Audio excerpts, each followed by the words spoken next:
Thanks for watching this brief Intro to Psychiatry video. My name is Dr. Nirul Sheth and I'm a psychiatrist here at Rush University Medical Center. I am very much looking forward to working with you all in creating a great learning environment for you to explore the wonderful and mysterious world of psychiatry. Our goals with the material that we provide are to teach you how to recognize and manage psychiatric conditions, provide you with the tools you need to become effective healthcare providers, prepare you for future board exams, and then prepare you for third-year psychiatry clerkships. The field of psychiatry can sometimes be intimidating or uncomfortable for people. It's a field of medicine dedicated to the diagnosis, prevention, study, and treatment of mental illness. Now, mental illness manifests itself through many different ways, some of which are emotions, things like happy, sad, angry, irritable, behaviors like substance use, not eating, being agitated or violent, cognitions, so maybe thoughts of self-doubt, low self-esteem, and then perception, so maybe things like auditory or visual hallucinations. Psychiatric illness is extremely common.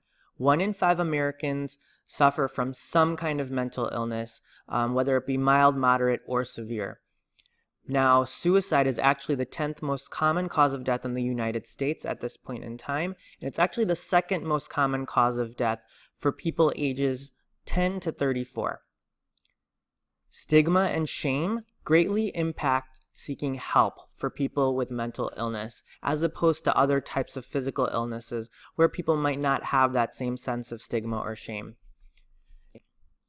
We typically don't know the exact mechanisms that cause mental illness, but we do know that the etiology is likely multifactorial, and epigenetics probably play a role.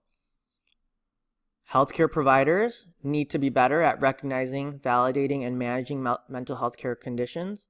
For too long, there has been a just snap out of it attitude towards mental health, and that this is slowly changing. And then psychiatric illness causes a great deal of personal and social costs in the form of disability, suffering, and death. The text that we use to diagnose mental disorders is the Diagnostic and Statistical Manual of Mental Disorders, or the DSM, and we're on the 5th edition at this point. It's a text published by the American Psychiatric Association, and it describes different mental conditions based on clusters of symptoms. It's not a perfect text, but it is an evolving system.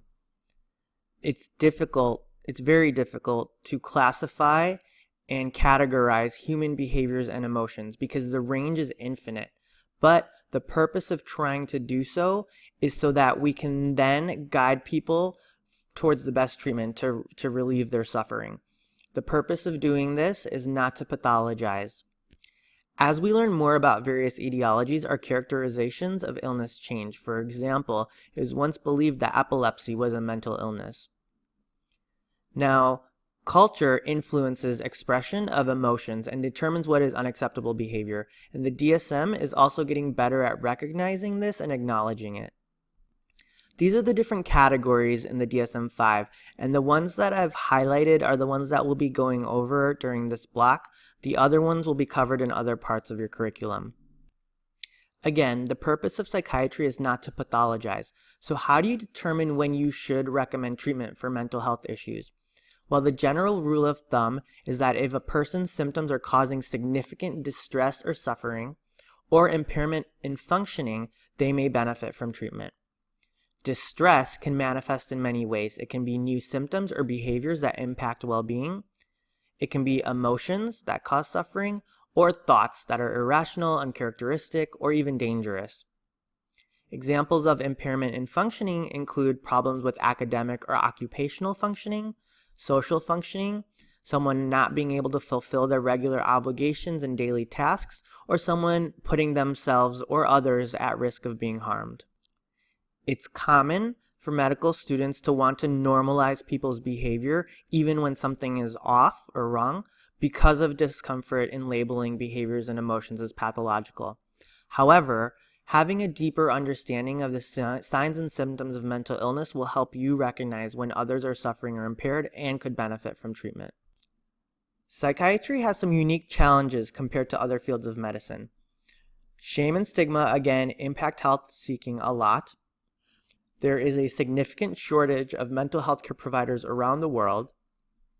Insurance coverage can sometimes be a problem, and it doesn't always match the patient's mental health needs.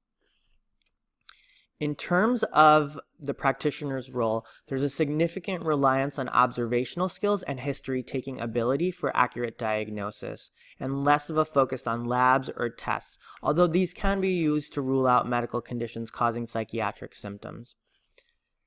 Because there's such a huge reliance on history-taking, your communication skills impact the history you obtain, and positive rapport or relationships with patients will influence the accuracy of the information you get and someone's openness towards you. Sometimes, though, the history is not always accurate. Altered mental states, poor insight or judgment, and thought disturbances can impair someone's ability to provide an accurate history. On this slide, I've listed what I think you need to do well on the psychiatry material this block, as well as USMLE Step 1.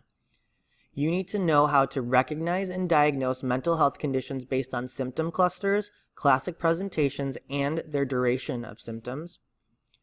Also know the risk factors for conditions.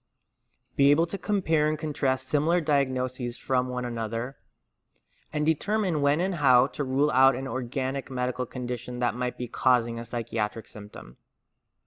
You should know how to effectively recognize and manage psychiatric emergencies.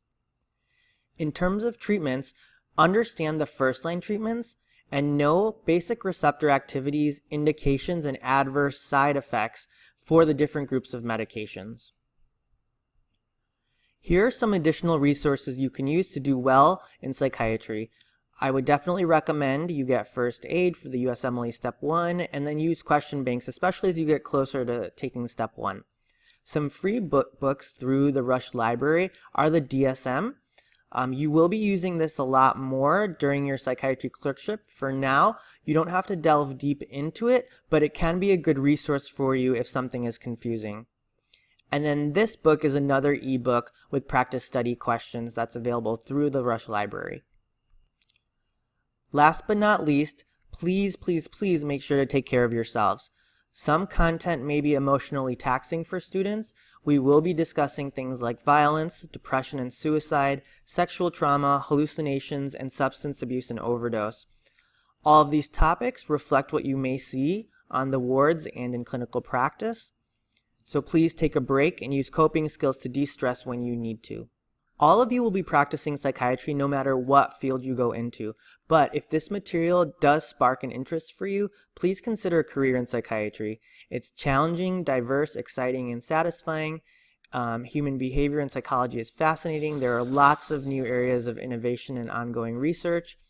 It feels good to be fighting stigma and to be advocating for patients and the field. There's a focus on psychosocial issues more in psychiatry than other fields. You do get additional training in psychotherapy. There's an enormous need, which means that there's good job security for you and diverse opportunities. And then these are some of the subspecialties that we have in psychiatry. So if you're interested in shadowing or research, please contact Dr. Dance or myself.